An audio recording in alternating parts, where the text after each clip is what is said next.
नमः साथियों, एक बार फिर से स्वागत है आप सभी का आपके अपने चैनल एचपी संस्कृत में।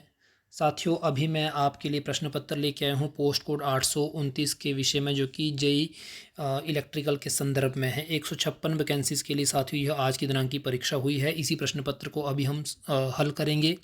मूलतः प्रश्न पत्र की बात की जाए तो यह प्रश्न पत्र मुझ तक ललित जी ने पहुँचाया है, तो उनका बहुत बहुत धन्यवाद। तो साथियों, समय न गवाते हुए चलते हैं आज के इस भाग की तरफ। पहला प्रश्न है, हिमाचल प्रदेश में कुल नगर निगम है। तो साथियों, हिमाचल प्रदेश में कुल नगर निगमों की संख्या कितनी है? तो साथियों 5 है। तो यहाँ पे वो ऑप्शन नहीं है, तो डी ऑप्शन इसका सही रहेगा, नन ऑफ दीज, इनमें से कोई नहीं। अगला प्रश्न देखिए, पूछा गया है 2011 की जनगणना के अनुसार हिमाचल प्रदेश का लिंग अनुपात कितना है? तो साथियों इसका जो है ए ऑप्शन सही रहेगा, 972, ए ऑप्शन सही रहेगा। प्रश्न संख्या 123 देखिए, इसमें पूछा गया है, महामाया बाला सुंदरी मंदिर हिमाचल प्रदेश के किस जिले में स्थित है? तो साथियों यह सिरमौर के अंतर्गत है, तो इसका डी और सी ऑप्शन सही रहेगा, सिरमौर। अगला प्रश्न संख्या 124 देखिए, इसके अंतर्गत पूछा गया है, गुम्मा और द्रंग नमक खदानें हिमाचल प्रदेश के किस जिले में स्थित हैं? तो साथियों ये गुम्मा और द्रंग दोनों दोनों ही मंडी में स्थित हैं, तो डी ऑप्शन इसका सही रहेगा, प्रश्न संख्या 124 का। प्रश्न संख्या 125 है, पूछा गया है, शोभा सिंह आर्ट गैलरी हिमाचल प्रदेश के किस जिले में स्थित है? तो साथियों अंद्रेटा में स्थित है, तो डी ऑप्शन इसका सही रहेगा। प्रश्न संख्या 126, इसके अंतर्गत पूछा गया है, मणिमहेश मेला हिमाचल प्रदेश के किस उपमंडल में मनाया जाता है? तो साथियों ये भरमौर के अंतर्गत है, तो बी ऑप्शन इसका सही रहेगा। अगला प्रश्न देखिए, पूछा गया है, लामा झील हिमाचल प्रदेश के किस जिले में स्थित है? तो साथियों लामा झील चंबा में पड़ती है, ए ऑप्शन इसका सही रहेगा। बात की जाए एचपीजीके की, तो साथियों एचपीजीके पोर्शन जो था इसमें बहुत आसान पूछा गया था। प्रश्न संख्या 128 देखिए, इसमें पूछा गया है, देहर हिमाचल प्रदेश की किस नदी की सहायक नदी है? तो साथियों यह ब्यास नदी की है, तो डी ऑप्शन इसका सही रहेगा। अगला प्रश्न देखिए, पूछा गया है, परशुराम पुरस्कार पाने वाले पहले हिमाचल प्रदेश के पहले व्यक्ति कौन थे? साथी सुमन रावत थी, तो इस प्रकार से इसका बी ऑप्शन सही रहेगा। प्रश्न संख्या 130, इसके अंतर्गत पूछा गया है, हिमाचल प्रदेश का इनमें से कौन सा जिला सबसे बड़ा सेब उत्पादक है? तो साथियों यह शिमला है, ए ऑप्शन इसका सही रहेगा।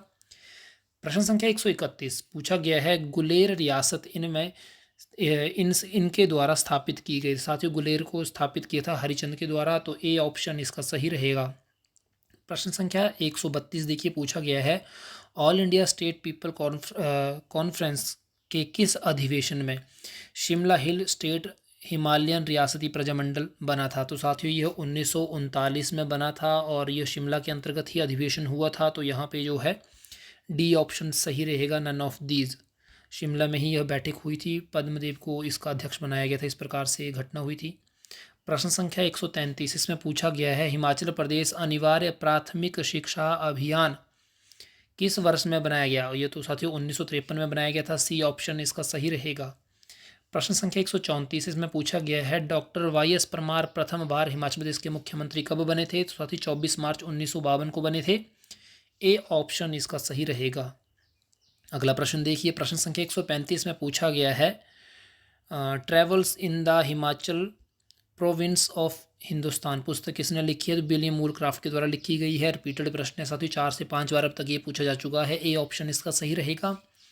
प्रश्न संख्या 136 देखिए, इसमें पूछा गया है, भारत की कौन सी सार्वजनिक क्षेत्र की कंपनी हाल ही में सूडान से बाहर आ गई, उस देश के बकाया भुगतान ना करने के बाद? तो साथियों इसका जो है डी ऑप्शन सही रहेगा, ओएनजीसी जो है, और यह सितंबर 2020 का करंट अफेयर है।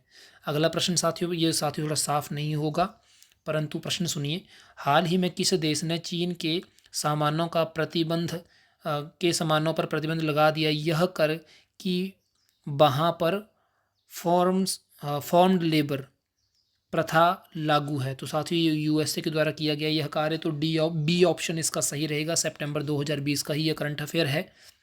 अगला प्रश्न देखिए, पूछा गया है, किस भारतीय व्यक्ति को हाल ही में अमेजन एलेक्सिया की पहली भारतीय व्यक्तित्व आवाज़ का खिताब दिया गया? तो अमिताभ बच्चन को मिला साथियों, यह बी ऑप्शन सही रहेगा, सितंबर 2020 से यह प्रश्न है।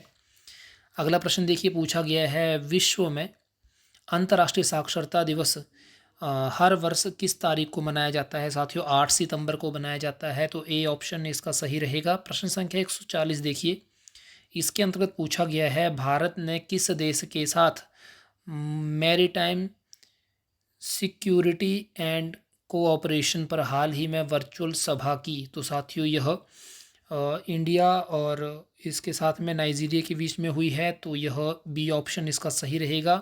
अक्टूबर 2020 का यह जीके अफेयर है। तो साथियों जीके टुडे नाम ऐप से और topper.com दो साइट से इन्होंने यह क्वेश्चंस उठाए हैं, तो आप इन साइट्स पर जा कर के क्वेश्चन बैंक कर सकते हैं आराम से। प्रश्न संख्या 141 इसमें पूछा गया है चर्मकार चमड़े से युक्त है तो बढ़ई किससे युक्त होता है साथियों? तो लकड़ी का काम करने वाले के लिए, कारपेंटर के लिए लकड़ी। अगला प्रश्न देखिए, अगले प्रश्न में लेडी के लिए पूछे, जैसे A is equal to 2, B is equal to 4 इस प्रकार से कहा है, तो बोला गया है कि लेडी के लिए कितने शब्द बनेंगे, कि शब्दों का मूल्य क्या होगा? तो साथियों लेडी के लिए आएगा 84, ए ऑप्शन इसका सही रहेगा। अगली श्रृंखला में पूछा गया है 2, 29, 38 और 47, अगली संख्या क्या होगी? 56 होगी साथियों, सी ऑप्शन इसका सही रहेगा। अगला प्रश्न देखिए, पूछा गया है श्याम अपने स्कूल से 5 किलोमीटर उत्तर की ओर जाता है, फिर अपने बाएं ओर घूम करके 10 किलोमीटर जाता है और दोबारा बाएं घूम करके 5 किलोमीटर जाता है। तो साथियों वो जिस स्थान से इस प्रकार से शुरू हुआ आमने सामने 10 किलोमीटर पर ही होगा, और किस तरफ को होगा? तो साथियों नॉर्थ की तरफ को यहाँ पे गया था, तो यह वेस्ट साइड है, तो इस प्रकार से सी ऑप्शन इसका सही रहेगा। प्रश्न संख्या 145 इसमें पूछा गया है अगर दिसंबर 17 को 1899 में शनिवार था, तो दिसंबर 22 को 1901 में कौन सा बार होगा? तो साथियों वह संडे आएगा। प्रश्न संख्या 145 का सी ऑप्शन इसका सही रहेगा। अगला प्रश्न देखिए, पूछा गया है अर्थशास्त्र के रचयिता इनमें से किसके समकालीन थे? तो साथियों अर्थशास्त्र लिखी है चंद्रगुप्त के जो सलाहकार थे, विष्णु शर्मा भी कह सकते हैं, चाणक्य भी कह सकते हैं, तो इस प्रकार से वो चंद्रगुप्त मौर्य के समकालीन थे, ए ऑप्शन इसका सही रहेगा। हर्षवर्धन को किसने हराया था? तो साथियों हर्षवर्धन को पुलकेशिन द्वितीय ने हराया था, तो बी ऑप्शन इसका सही रहेगा। प्रश्न संख्या 148 में पूछा गया है लोधी वंश का अंतिम शासक कौन था? तो साथियों वह था इब्राहिम लोधी, जिसको समाप्त करके बाबर ने मुगल वंश की स्थापना दिल्ली पर की थी। प्रश्न संख्या 149 पूछा गया है राजकुमार सलीम किस सुल्तान का नाम था? साथियों जहांगीर का मूल नाम सलीम था, डी ऑप्शन इसका सही रहेगा। प्रश्न संख्या 150 में पूछा गया है इनमें से किस नेता की हत्या नहीं हुई है? तो साथियों इसका जो है सी ऑप्शन सही रहेगा, मोहम्मद अली जिन्ना। अगले प्रश्न की तरफ देखिए, पूछा गया है अगर न्यायालय यह पाता है कि कोई पदासीन व्यक्ति विधि सम्मत कार्य नहीं कर रहा है और लोगों के अधिकारों में हस्तक्षेप कर रहा है, तो कौन सी याचिका होगी उसके ऊपर? साथियों मैंडेमस होगी। आर्टिकल 32 के अंतर्गत यह 5 प्रावधान हैं। आगे प्रश्न संख्या 152 देखिए, पूछा गया है भारतीय संविधान के किस अनुच्छेद के अंतर्गत नियोक्ता अपनी कर्मचारी को मातृत्व सहायता प्रदान कर सकते हैं, अर्थात मैटरनिटी लीव के विषय में? तो आर्टिकल 42 आता है साथियों, सी ऑप्शन इसका सही रहेगा। पार्लियामेंट इंक्लूड्स, पार्लियामेंट के अंतर्गत क्या है? तो साथियों लोकसभा है, राज्यसभा है और राष्ट्रपति हैं, सी ऑप्शन इसका सही रहेगा। ज्वार भाटा होता है इनमें गुरुत्वाकर्षण से किसके? तो साथियों पृथ्वी का चांद पर, क्षमा करें पृथ्वी और चांद के बीच में आता है, तो इस प्रकार से तो ए ऑप्शन इसका माना जा सकता है। आगे देखिए प्रश्न संख्या 155 इसमें पूछा गया है लेकिन साथियों इसके ऊपर आप ये कन्फर्म कर लीजिए कि सूर्य का इसमें है या नहीं, क्योंकि जहाँ तक मेरा ख्याल है सूर्य इसमें नहीं आता है, सूर्य पृथ्वी और चंद्रमा का ही आपस में इसमें महत्व है। अगले प्रश्न में पूछा गया है शैलीय मरुस्थल में लगातार हवा की एक ही दिशा में बहना बनता है यारडोंग? साथियों इसका जो है सी ऑप्शन सही रहेगा। प्रश्न संख्या 156 का सही क्वेश्चन इस प्रकार से है जनसंख्या का घनत्व किसी क्षेत्र में पाया जाता है इससे किसके द्वारा? साथियों लोगों के द्वारा, तो इस प्रकार से इसका सी ए ऑप्शन इसका सही रहेगा। प्रश्न संख्या 157 के अंतर्गत पूछा गया है कौन सा भारतीय राज्य अंतर्राष्ट्रीय सीमा से नहीं जुड़ा है? साथियों इनमें से जो है एमपी आएगा, डी ऑप्शन मध्य प्रदेश। 5 आते हैं साथियों, छत्तीसगढ़, हरियाणा, झारखंड, मध्य प्रदेश और तेलंगाना, इनकी अंतर्राष्ट्रीय भूमि सीमा से नहीं लगती है, तो इस प्रकार से आप याद रखिएगा।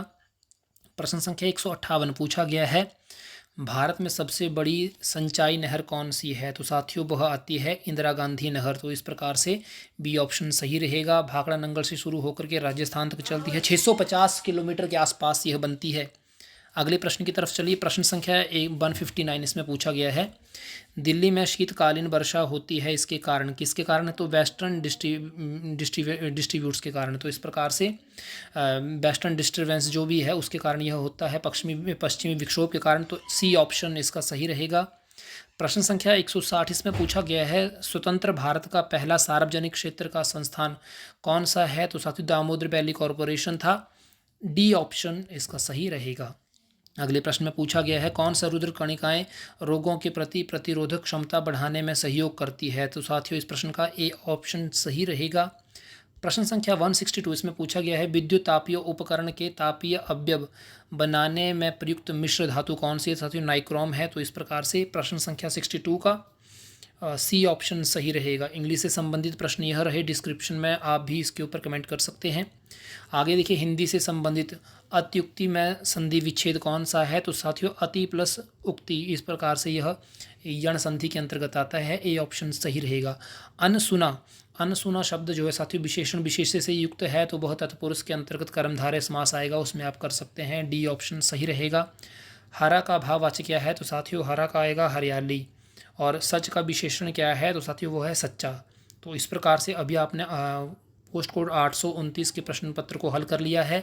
यदि आप चैनल पे नए आए हैं साथियों चैनल को सब्सक्राइब कर सकते हैं ताकि आगामी प्रश्न पत्र आपको इसी प्रकार प्राप्त हो सके। तो आप सभी के एक बार फिर से जुड़ने के लिए धन्यवाद। सभी को नमस्कार, प्रणाम साथियों, नमो नमः।